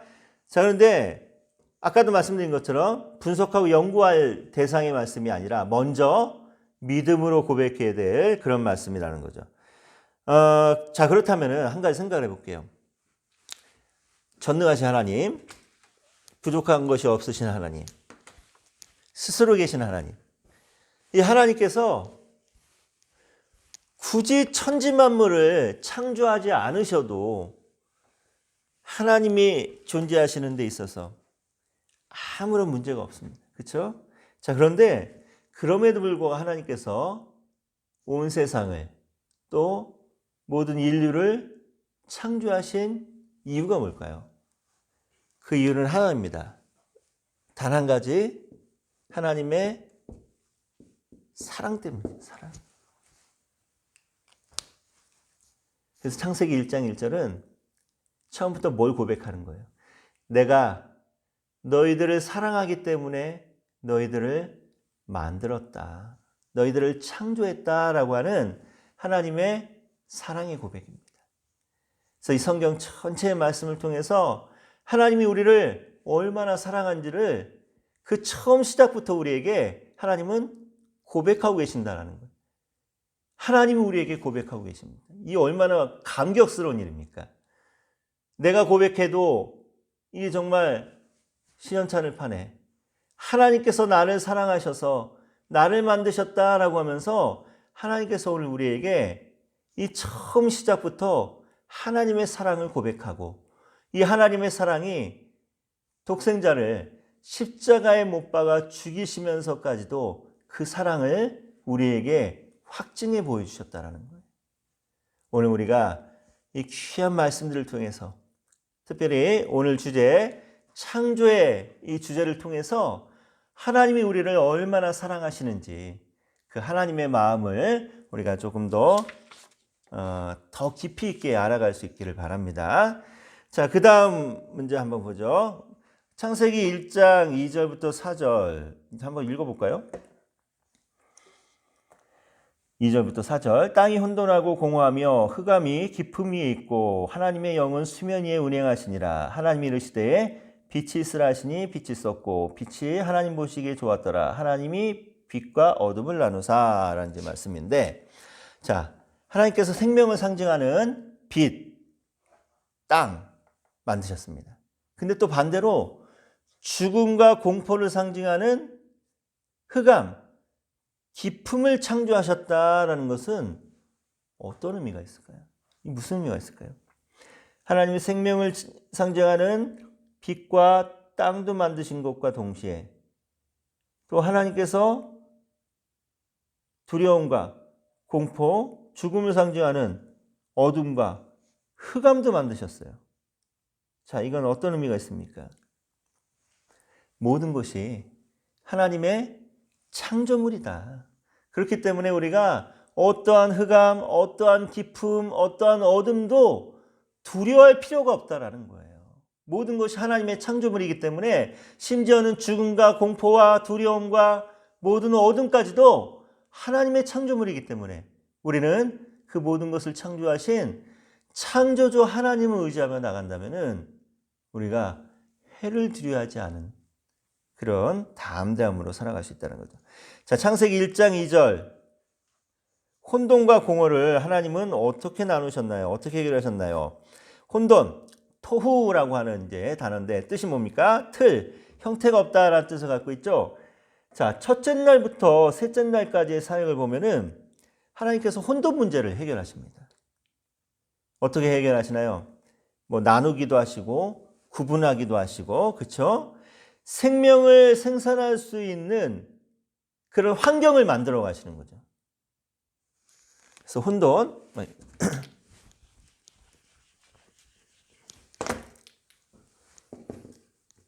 혼돈은 첫째 날부터 셋째 날까지 사역을 통해서 생명을 창조할 수 있는 환경을 먼저 만드시는 거예요.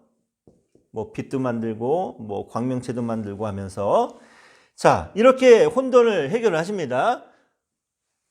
공허는 어떻게 해결하시나요? 공허의 뜻이 뭡니까? 보우라고 하는 히브리어 단어인데 비어있는, 공허한, 생명체가 없다라는 뜻을 갖고 있습니다. 자, 넷째 날부터 여섯째 날까지는 공허를 해결하는 사역을 합니다. 어떻게? 이 환경 속에다가 생명체를 만들어 놓으시는 거예요. 생명으로 가득 채워주십니다. 그래서 하나님의 창조 사역은 정말 치밀해요. 계획적입니다. 첫째 날부터 셋째 날까지는 모든 생명체가 살아갈 수 있는 환경을 만들면서 혼돈의 상태를 해결하시고 넷째 날부터 여섯째 날까지는 생명을 창조하시면서 이 공허한 상태를 생명으로 가득 채워주십니다. 자, 그런데 우리가 여기 한 가지 생각해 볼 문제는 하나님이 혼돈과 공허를 해결하셨어요. 이 혼돈과 공허를 무엇으로 해결하셨습니까? 말씀이죠. 하나님이 이르시되라고 하는 하나님의 말씀으로 첫째 날부터 여섯째 날까지 모든 천지 사역을 하나님의 말씀으로 해결하셨다는 거예요. 자, 이게 우리에게 어떤 의미를 줍니까? 오늘 우리의 인생이 혼돈합니다. 질서가 없습니다. 도저히 생명이 살아날 수가 없는 상황입니다. 공허합니다. 모든 것이 다 텅 비어 있습니다. 마음이 허무합니다. 근데 우리 인생의 모든 혼돈과 공허 역시도 이 모든 것을 해결할 수 있는 방법은 무엇이다? 우리의 혼돈과 공허를 가득 채울 수 있는 방법은 무엇이다? 오직 하나님의 말씀이다. 하나님의 말씀이 우리 안에 가득할 때 그때 비로소 우리 인생의 혼돈과 우리 인생의 공허까지도 하나님께서는 해결해 주신다는 거죠. 그래서 오늘 우리는 무엇으로 무장해야 돼요? 언제나 하나님의 말씀으로 우리 인생을 무장하고 또 우리가 하나님의 말씀으로 항상 우리를 훈련시키고 하나님의 말씀으로 항상 우리가 내공을 다져놔야 되는 거죠.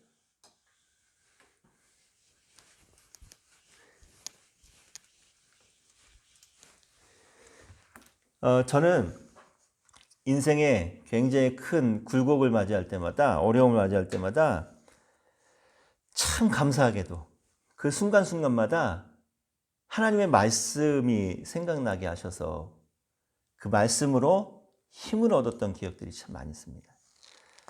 저는 대학을 제가 이제 대학 입시를 치를 때는 이제 정기대학, 후기대학, 이제 학력고사 시절이죠.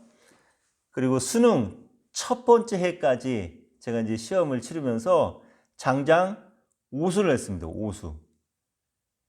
정기대학, 후기대학 합쳐서 전부 다 8번을 떨어졌습니다. 9번째 만에 학교를 이제 입학을 했습니다. 이 이야기를 들으시면서 참 얼마나 머리가 나쁘면, 얼마나 공부를 못했으면 그렇게 많이 떨어졌겠나라고 생각을 할지 모르겠지만, 이거 뭐 얘기하려고 그러면 또 2박 3일 부흥회를 해야 되는데, 간단하게 말씀드리면은, 저는 학부에서 성악을 전공했어요. 그 음악을 전공한 사람입니다. 그래서 집이 워낙 가난해서 성악이 하고 싶은데 레슨비를 댈 형편이 안 돼갖고 그냥 거의 혼자 독학하다시피 해갖고 8번이나 대학을 떨어질 수밖에 없었습니다. 그 가운데 정말 돈 없는 서름을 굉장히 많이 겪었어요. 자, 그런데 제가 몇 번째 떨어질 때였냐면 6번째 떨어질 때.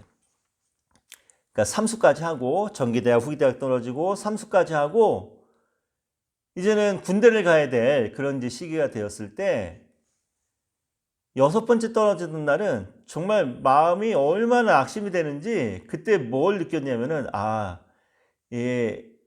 시험에 떨어져서 학력고사 수능 시험 못 봐갖고 자살하는 학생들의 그 마음이 그때 느껴지는 거예요. 6번째 떨어지고 나서는 정말 마음이 낙심이 되는데 제가 그날 얼마나 마음이 낙심했는가 하면은 생전 처음으로 담배를 펴봤습니다. 그날. 정말 날씨가 추운 겨울이었거든요. 그 동네 놀이터에 담배 2갑을 사갖고 와갖고 밤새도록 줄담배를 피는 거예요. 그래서 내가 이러고 살아야 되나, 앞으로 어떻게 해야 되나 고민하면서 이제 밤새도록 담배를 피면서 그 추운 날 그 놀이터 공원 벤치에 앉아갖고 고민을 했습니다. 근데 새벽 동틀 무렵까지 이제 계속해서 그 고민을 하면서 이제 줄담배를 피는데 새벽 동이 틀 때쯤에서 갑자기 생각나는 말씀이 빌립보서 4장 13절. 내게 능력 주시는 자 안에서 내가 모든 것을 할 수 있느니라. 이 말씀이 생각나면서 어떤 마음이 드냐면은 제가 자리에 벅차고 일어나면서 그래 군대 갔다 와서 다시 한다라는 그 담대함, 그 용기가 생기면서 그 자리에 일어났던 그래서 다시 도전했던 기억이 납니다. 그러면서 지난번에 말씀드린 것처럼 그 2번째 이제 수술하고 나서 수술하기 위해서 그 세브란스 병원에 입원했을 때 참 마음에 너무 낙심이 됐다고 그랬잖아요. 내가 이렇게 살았는데 왜 하나님이 이런 어려움을 주나? 근데 그러고 났을 때 2번째 수술 마치고 그 다음날 마취해서 깨어나는데 생각났던 말씀 시편 1편 1절의 말씀 복 있는 사람은 이라고 하는 이 말씀이 생각나면서 다시 용기를 힘을 얻었습니다. 그러고 나서 포항이란 곳에 가서 정말 우여곡절 끝에 모든 것 다 실패하고 다시 올라왔을 때 정말 도저히 사람을 만날 수도 없고 그런 낙심한 상태가 되었을 때 또 연세대학교 세브란스 병원 앞에서 또 정형외과 앞에서 다시 이게 병이 재발했다. 종양이 다시 생겼다. 다시 수술해야 된다라는 소리를 들었을 때 막 펑펑 울었다고 그랬잖아요. 그러면서 생각난 말씀이 신명기의 모세의 그 모든 모습들이 생각나는 거예요. 그러면서 다시 용기를 얻었죠. 모세도 그랬는데 그래 나도 다시 일어나자. 그래서 끝까지 하나님의 사명을 충성으로 감당하자. 그 마음으로 그 절망된 그 순간을 다시 일어났던 그런 기억도 있습니다. 오늘 우리가 하나님의 말씀이 우리 안에 가득 넘칠 때 우리의 혼돈과 우리의 공허가 하나님의 생명으로 하나님의 희망으로 채워지는 그런 놀라운 역사를 체험할 거라고 저는 믿습니다. 여러분들 지금 힘들고 어렵고 여러분들의 마음이 공허하고 혼돈스럽다 할지라도 여러분들의 마음속을 하나님의 말씀으로 가득 채우길 바랍니다. 하나님께서 반드시 여러분들에게 생명 가득한 것으로 여러분들의 인생을 가득 채워주려고 좀 믿습니다. 자, 그 다음 문제 한번 보죠. 1장 3절에서 하나님이 빛을 처음으로 만드신 이유는 뭔가요? 자, 빛. 빛은 생명을 상징하죠, 먼저. 그렇죠? 빛이 없이는 생명이 태어날 수가 없습니다. 그래서 하나님께서 제일 먼저 빛을 창조하셨다. 또 빛은 또 뭘 상징하나요? 질서. 빛이 없고 어둠만 있다고 생각해 보세요. 그 어둠 속에 무슨 질서가 있겠습니까? 그렇죠? 그러니까 세상은 빛이 없으면은 모든 질서가 무너지고 죄로 인해서 모든 것이 다 망가져 버립니다. 그래서 하나님께서 빛을 가장 먼저 이제 창조를 하시죠. 또 빛은 어둠을 이기죠. 모든 죄악을 이기는. 또 빛은 소망이죠. 아무리 어둠이라 할지라도, 아무리 절망 속에 있다 할지라도 생명의 빛이, 희망의 빛이 밝아올 때 오늘 우리는 다시 소망을 가질 수 있습니다.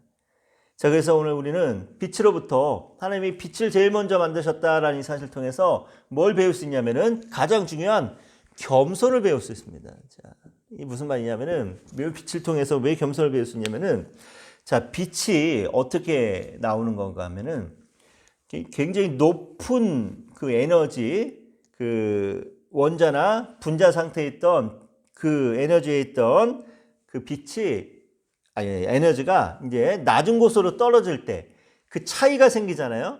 그 차이가 바로 빛으로 나타난다고 합니다. 과학적인 이제 상식인데 뭐 저는 잘 모르겠는데 하여튼 그러더라고요. 자, 이걸 봤을 때 높은 위치에 있는 에너지가 낮은 곳으로 떨어질 때 나오는 것이 빛이다. 뭘 상징하는 거예요? 사람들에게 감동을 줄 수 있는 사람은 어떤 사람입니까? 정말 높은 위치에 있는 사람이지만 한없이 낮아져서 겸손한 마음으로 다른 이들을 섬길 때 우리에게 많은 사람들에게 감동을 줄 수 있습니다. 이 사건이 가장 큰 사건으로 나타난 사건이 뭡니까? 독생자이신 예수 그리스도, 하나님의 아들이신 예수 그리스도께서 하늘의 모든 높은 영광과 보좌를 버리고 가장 빛처럼 낮은 인간의 모습으로 오셔서 오늘 우리를 섬겨주셨고 우리를 위해서 죽어주셨고 우리를 위해서 모든 것을 해결해 주신 그 주님의 사랑과 그 겸손을 생각할 때 우리는 빛을 통해서 겸손을 배울 수 있다는 거죠. 여러분, 저를 비롯해서 여러분들 예수님 본 적 있습니까? 예수님과 대화해 본 적 있습니까? 뭐 물론 기도하면서 대화했다, 뭐 환상으로 또 주님을 만났다, 뭐 이럴 수 있겠지만 우리가 직접적으로 주님을 보거나 주님과 대화하거나 그래 본 적 없습니다. 게다가 우리 같은 대한민국 사람도 아니죠. 예수님은. 그렇죠? 그리고 같은 시대를 살았던 분도 아닙니다.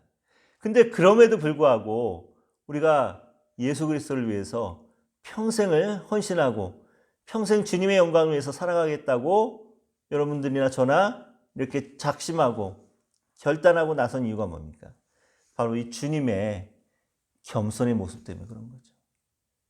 이 주님의 겸손의 빛이 오늘 우리의 마음을 감동시켰기 때문에 그래서 오늘 우리가 한 번도 본 적도 없고 이야기해 본 적도 없는 그런 주님을 위해서 우리가 평생을 헌신할 수 있는 거잖아요. 그렇죠?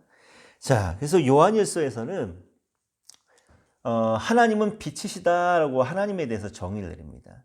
근데 그 빛이신 하나님께서 예수 그리스도를 이 세상을 밝혀주고 이 세상을 죄로부터 자유롭게 하고 이 세상을 빛과 같은 모습으로 섬기기 위해서 예수님을 빛으로 보내셔요. 하나님이 빛이었는데 하나님께서 그 아들을 세상의 빛으로 보내십니다. 근데 그 빛으로 오신 예수님께서 제자들에게 뭐라고 말씀하십니까? 또 오늘 우리에게도 뭐라고 말씀하십니까? 너희는 세상의 빛이라. 오늘 우리가 빛과 같은 삶을 살기 원하시는 하나님의 마음을 이해하기 바랍니다. 하나님이 처음으로 만드신 빛, 오늘 우리에게도 빛과 같은 삶을 살라는 거예요. 생명이 가득한 삶으로 살라는 겁니다. 남들보다 더 낮아진 모습으로 섬기면서 살라는 겁니다. 모든 죄악을 몰아낸 그런 빛의 모습으로, 빛의 자녀다운 모습으로 살아가라는 거죠. 오늘 이 하나님이 빛을 처음으로 만드신 이 이유를 묵상하시면서 오늘 하루도 힘내시기 바랍니다. 자, 그렇다면 또 둘째 날 궁창 위의 물과 궁창 아래의 물로 나누시고 또 궁창을 하늘이라 부르신 것과 물과 물을 나누시고 육지와 바다로 부르신 사역이 당시 세계관에 준 영향은 무엇인가요? 자, 하늘에 떠있던 모든 것들, 그리고 눈에 보이는 모든 생물들, 심지어는 나무, 식물까지도 이 시대의 사람들은 다 신으로 섬기던 시대였습니다. 근데 지금 이런 그 창조 사역을 통해서 하나님이 뭘 말씀하고 싶은 거냐면은 하나님이야말로 하늘의 모든 것을 통제하시고 창조하셨고 다스리는 분이다라는 정말 충격적인 그런 신학을 알려주는 거예요. 그러니 뭐 하지 말라는 거예요. 헛된 것에 마음 빼앗기지 말고, 헛된 것에 마음 두지 말고, 헛된 것을 경배하지 말고 오직 무엇 하라? 천지 만물을 창조하신 하나님만을 경배하라라는 뜻이죠. 자, 이 창세기 이 본문을 제일 먼저 듣는 그 청중이 누굽니까? 애굽에서 탈출한 이스라엘 백성들이죠. 모세가 창세기를 써내려가면서 이와 같은 말씀을 통해서 말하고 싶은 게 뭐예요? 너희들이 애굽에서 얼마나 수많은 잡다한 신들을 섬기며 살았냐. 근데 그 모든 것들이 다 하나님의 창조물이라는 거죠. 그러니까 이제 그런 헛된 것에 벗어나서 그 모든 것을 창조하신 하나님만을 경배하고 하나님만을 섬기라라는 그런 또 모세의 마음이, 간절한 마음이 이 본문 말씀 속에 담겼죠. 오늘 이 세상도 마찬가지입니다. 우리가 세상의 모든 것은 다 하나님의 창조물입니다. 제가 지금 쓰는 이 보면대 같은 거, 이런 거 사람이 만들었다라고 할지 모르지만 모든 과학과 모든 기술의 시작이 하나님이기 때문에 이 모든 것이 다 하나님의 창조물이라는 거예요. 근데 세상의 어떤 창조물도 아무리 위대하다 할지라도 경배의 대상은 아닙니다. 우리가 경배해야 될 대상은 오직 이 모든 것을 창조하신 하나님밖에 없다라는 것. 자, 그 다음 문제 또 봅니다. 그 다음 문제 보기 전에 우리가 이걸 또 한번 생각을 해볼게요. 하나님께서 막 궁창 위의 물, 아래 물 나누시고 막 가르시고 막 이렇게 분리하는 작업들을 많이 하시잖아요. 자, 이걸 통해서 또 하나님이 우리에게 원하시는 건 뭘까요? 우리의 삶, 하나님의 형상을 닮은 우리의 인생도 분리되기를 원하신다는 거예요. 뭐로부터 분리돼야 되나요? 세상의 죄로부터 분리되고, 세상의 잘못된 가치관으로부터 분리되고, 세상의 어둠으로부터 분리되고, 이렇게 우리 자신을 불법으로부터 분리하기를 원하십니다, 하나님은. 자, 그 다음 문제 갑니다. 하나님은 생물을 이제 종류대로 만드셨습니다. 이 사실이 우리에게 주는 메시지는 뭔가요? 자, 모든 생물은 그 피조 세계 안에서 나름대로의 아주 독특한 생태계적 뭐가 있다? 지위가 있다라는 거죠. 자, 사자는 사자의 역할이 있고, 독수리는 독수리의 역할이 있고, 박테리아 같은 미생물은 나름대로의 역할이 있다라는 거예요. 그럼 만약에 죽은 시체가 있는데 박테리아 이 세균들이 이걸 분해하지 않고 썩게 만들지 않는다면 이 지구는 어떻게 될까요? 온 지구가 다 시체 더미로 아마 쌓일 겁니다. 그렇듯이 하나님의 생물을 종류대로 만드셨다라는 것은 그 생물의 위치에 맞는 지위가 있다라는 거예요. 역할이 있다라는 겁니다. 오늘 우리가 교회 안에서든지 모든 사람들에게도 각각 주신 은사가 다르잖아요. 그 이유가 뭡니까? 다른 사람에게 없는 은사를 내게 주셨다는 것은 그 은사를 가지고 그것이 필요한 사람들을 섬기고 돌보라는 하나님의 뜻이죠.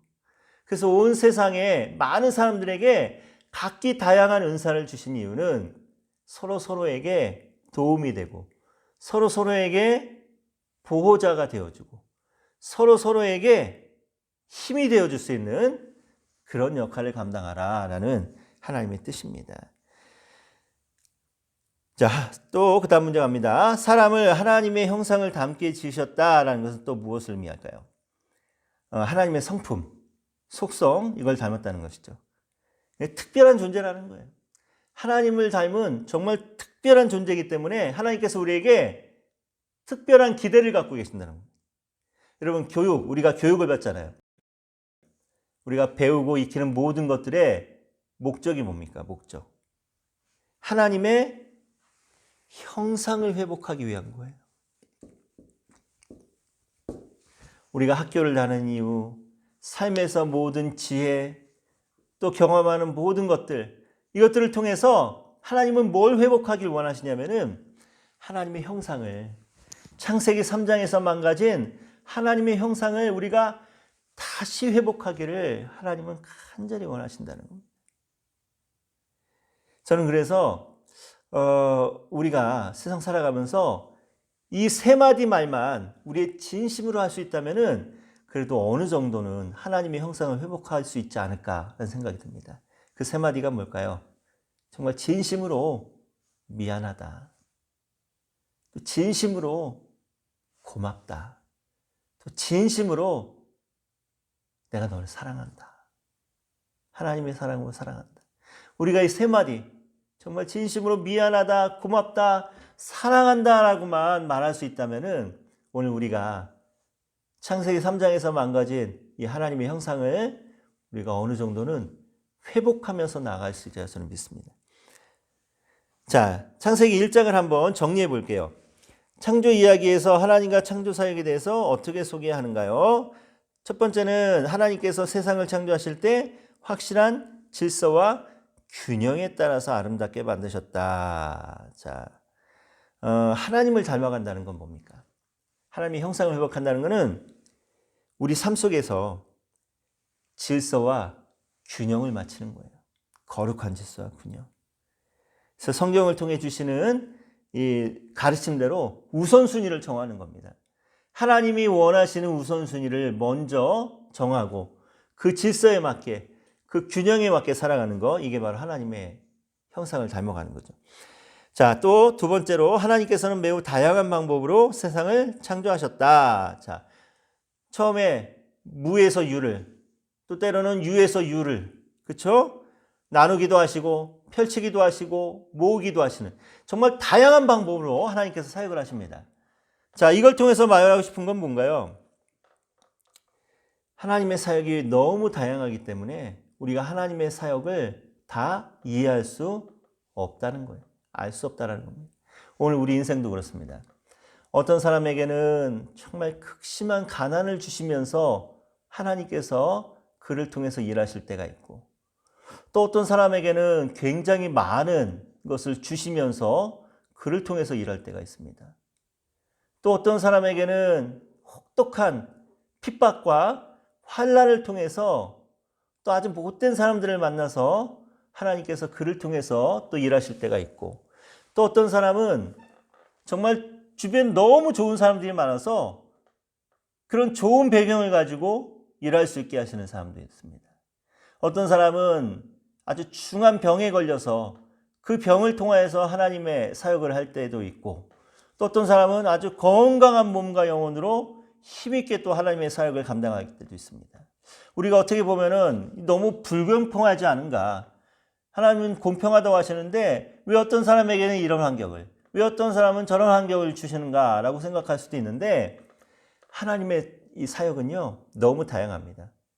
각자에게 맞게, 각자에게 필요한 대로 하나님께서는 모든 환경을 통해서 사역하시는 하나님이기 때문에 우리가 다 그 하나님의 사역을 이해할 수, 알 수가 없다는 거죠.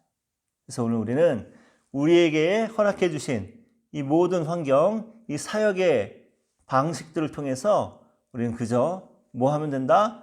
충성하자라는 거죠.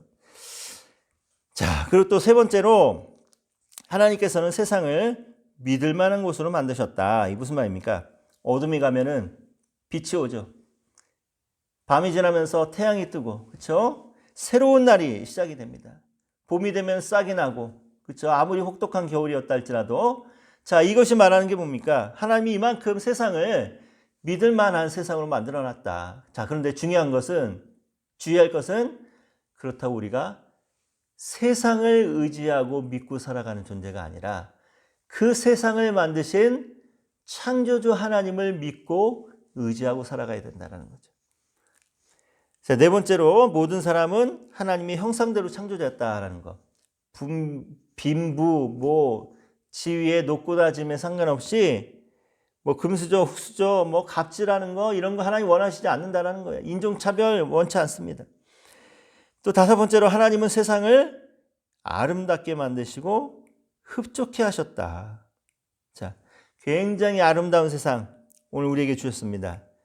그러니까 우리가 이거 감사하면서 하나님이 주신 이 아름다운 세상을 더 아름답게 만들어갈 수 있도록 우리가 또 힘쓰고 애써야 된다는 거. 창조의 과정에 대해서 한번 우리가 살펴볼게요.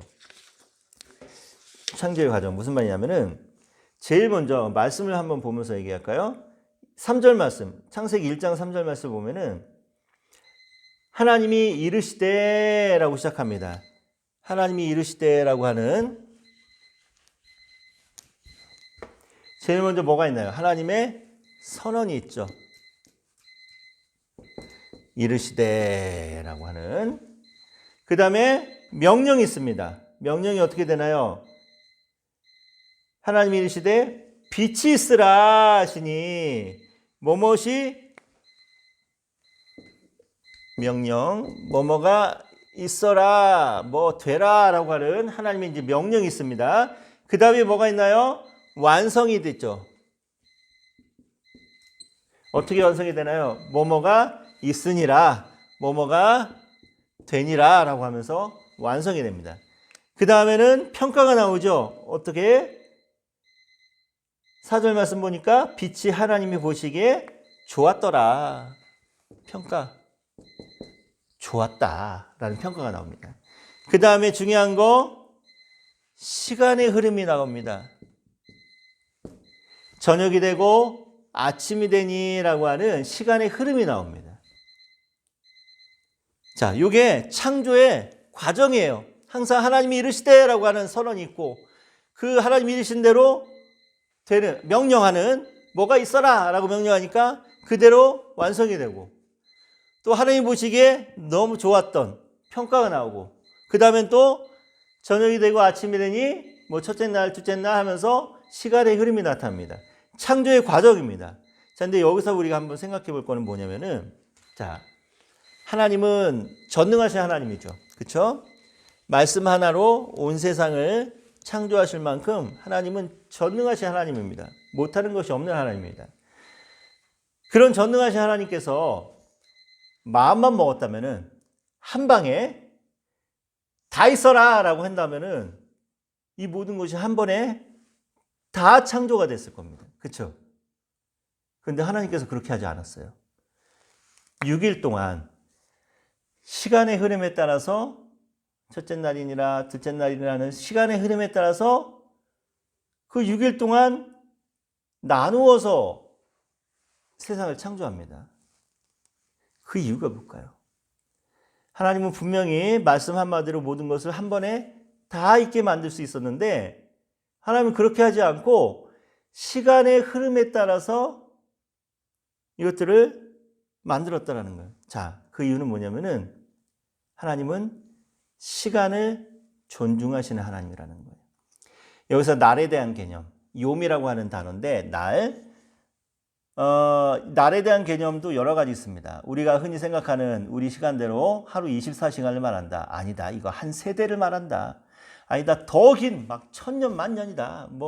이렇게 생각하는 사람들도 있습니다. 근데 이 날에 대한 개념은 우리가 정확하게 알 수 없습니다. 근데 여기서 중요한 건 뭐냐면은 이 날, 이 시간의 이 개념이 정말 뭐 24시간이니 뭐 아니면 한 세대 100년을 말하니 뭐 이게 중요한 게 아니라 하나님께서 시간을 존중하셨다라는 거예요. 시간을 존중한다는 건 뭘 얘기하는 거예요? 모든 일에는 하나님이 정하신 때가 있다. 하나님의 때, 하나님이 목욕탕에서 미는 때가 아니라 하나님이 정하신 때, 시간이 있다라는 거예요. 시간. 여러분, 우리가 하나님의 뜻을 아는 것, 이 굉장히 중요합니다. 그래서 우리가 기도하는 중에 또 말씀을 읽는 중에 하나님이 우리에게 계획하신 하나님의 뜻을 알아내는 거, 이거 정말 귀한 믿음입니다. 자, 근데 하나님의 뜻을 아는 것보다 더 중요한 믿음이 뭐냐면은 하나님의 때가 언제냐는 거예요. 하나님의 때가. 하나님이 나에게 정말 좋은 하나님의 뜻과 계획을 알려주셨는데, 그래서 하나님의 뜻을 우리가 깨달았는데, 우리가 하나님의 때에 하나님의 시간을 구분하지 못하고 일할 때 우리는 커다란 낭패를 볼 수가 있습니다. 모세가 그랬잖아요. 모세는 분명히 하나님의 계획하심 속에 태어난 아이였고 이스라엘 백성들을 이끌어낼 민족의 지도자로 하나님께서 작정하신 사람이었습니다.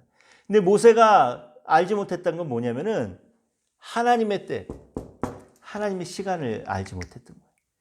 그래서 한 번의 실수로 자그마치 40년 동안이나 광야에서 도망자로 살아야 되는 그런 어처구니 없는 그런 일을 경험하게 되죠. 여러분, 오늘 우리에게도 하나님이 정하신 때, 시간이 있습니다. 모세는 80년 동안을 기다렸을 때 그때 비로소 하나님의 부르심을 받았고, 다윗도 10년 동안이나 정말 광야에서 죽기 살기로 도망다니면서 하나님의 때를 기다려서 그때서야 비로소 왕이 됐고, 이스라엘 백성들도 비록 그들의 죄 때문이지만 40년 동안이나 헤매이다가 가나안 땅에 들어갈 때가 있었다는 거죠. 오늘 우리에게도 하나님이 정하신 때, 하나님이 정하신 시간이 있습니다. 유대인의 사고방식으로는요, 인생에 있어서 인생의 활짝 열림이 먼저냐, 아니면 인생의 아주 그냥 고달픈 닫힘이 먼저냐라고 하는 이 생각 속에서 인생에는 열림보다는 닫힘이 먼저다라고 생각을 한답니다. 그러니까 고난이 있어야 영광이 있다라는 거예요. 우리는 분명한 것은 하나님이 우리 모든 사람들에게는 영광을 얻게 하기 위해서 사람을 창조하신 게 맞습니다. 근데 우리가 하나님의 영광에 참여하기 위해서는 먼저 뭘 해야 돼요? 주님의 십자가의 고난에 먼저 동참해야지 그 영광을 우리가 누릴 수 있습니다. 그렇듯이 우리 인생도 역시 활짝 열리기 위해서는 인생의 아주 고달픈, 아주 꽉 막힌 이 순간들을 헤쳐나갈 수 있어야 된다는 거예요. 여러분, 우리가 첫째 시간이었나요? 지난 시간이었나요? 우리 나눴던 말씀 중에 그 이스라엘 백성들이 애굽을 탈출하고 수르 광야에 들어갔을 때 마라의 쓴물을 이제 경험하게 되는데, 마라에서 하나님께서 물을 이제 해결해 주시고 난 다음에 마라에서 어디를 가게 되냐면은 엘림이라는 곳으로 갑니다. 근데 엘림에 가봤더니 엘림에는 종려나무가 굉장히 무성하게 열려 있고 또 샘물이 12개나 있는 거예요. 그래서 아마 지파별로 하나씩 그 샘물을 차지하고 실컷 물을 마셨겠죠. 자, 근데 마라에서 12개의 샘물과 시원한 종려나무 그늘이 있던 엘림까지의 거리가 약 10km였다고 합니다. 10km면은 우리가 빠른 걸음으로 걸으면은 뭐 넉넉 잡고 2시간에서 3시간 정도면 충분히 갈 수 있는 거리입니다. 뭐 물론 굉장히 많은 숫자였고 또 아이와 노약자와 어린이도 있었기 때문에 뭐 시험시험 갔다 할지라도 대여섯 시간이면 충분히 갈 수 있었던 거리입니다. 10km. 근데 이스라엘 백성들이 마라에서 물이 없다고 써서 죽겠다고 불평하고 원망했던 이유가 뭐예요? 엘림이 보이지 않기 때문에. 10km 앞을 내다볼 수 있는 눈을 가진 사람이 어디 있겠습니까? 그러니까 보이지 않으니까 여기서 불평하고 원망하고 있는 거예요. 오늘 우리 인생도 그렇습니다. 하나님께서는 분명히 우리에게 엘림이라고 하는 축복으로 우리를 기다리고 계시는데 우리가 이게 보이지 않으니까 우리 인생의 마라에서 계속 낙심하고 절망하고 불평하고 원망하면서 주저앉아 있다는 거예요. 근데 분명한 것은 하나님이 예비하신 엘림이 우리를 저 앞에서 기다리고 있다는 거예요. 근데 우리가 하나님의 엘림의 축복으로 가기 위해서는 반드시 거쳐야 될 것이 어디냐면은 인생의 마라를 거쳐야 된다는 거예요. 우리가 비록 인생에 쓰고 고달프고 괴로운 마라와 같은 시간을 겪고 있다 할지라도 지금 이 시간을 겪어야지만 하나님께서 예배하신 정말 인생의 엘림의 축복을 우리가 경험할 수 있다는 겁니다. 하나님이 6일 동안 세상을 창조하신 이유, 바로 이 하나님의 때 우리 인생에 있어서도 이 인생의 마라, 인생의 쓴물을 경험하고 나서야 인생의 엘림으로 이끌어 가시는 것처럼 하나님의 때는 반드시 있습니다. 우리가 그때가 언제인지를 모르기 때문에 지금 현실에 낙심하고 또 절망하고 있는 거예요. 하지만 하나님의 때는 반드시 옵니다. 우리 이 소망과 이 희망을 가지고 여러분들 정말 열심으로 사역하시고 우리 하나님 앞에 영광 돌리는 우리 사역자들 되길 바랍니다. 오늘 수업 이렇게 마치겠고 다음 주에 창조 두 번째 이제 강의하도록 하겠습니다. 고생하셨고요. 우리 건강한 모습으로 또 다음 주에도 일단은 영상으로 만나도록 하겠고 확진자가 또 추석 연휴 지나고 계속 늘어나고 있는데 여러분들 건강하시고 빨리 모든 게 잘 안정되어서 우리 이번 학기 중으로 꼭 만나서 대면으로 수업할 수 있도록 항상 기도해 주시기 바랍니다. 제 기도하고 마치겠습니다. 하나님 감사드립니다. 오늘 또 창조라고 하는 주제를 가지고 또 수업을 진행했는데 이 창조의 모든 사역을 통해서 하나님의 깊으신 사랑과 은혜도 알게 도와주시고 또 이것 통하여서 오늘 우리가 하나님의 창조 사역에 동참할 수 있는 귀한 은혜, 귀한 축복으로도 인도하여 주시옵소서. 모든 것에는 하나님이 정하신 때 시간이 있는 줄 믿습니다. 도와주셔서 지금 힘들고 어려운 상황에 처한 우리 학생들 또 원어들이 있다면은 하나님께서 지켜주셔서 하나님이 정하신 때가 반드시 있다는 이 믿음 가지고 오늘도 담대하게 승리할 수 있도록 축복하여 주시옵소서. 다음 주에 만날 때까지 건강 지켜주실 것을 믿사옵고 예수님의 이름으로 기도드렸습니다. 아멘. 네, 감사합니다. 우리 다음 주에 만나겠습니다.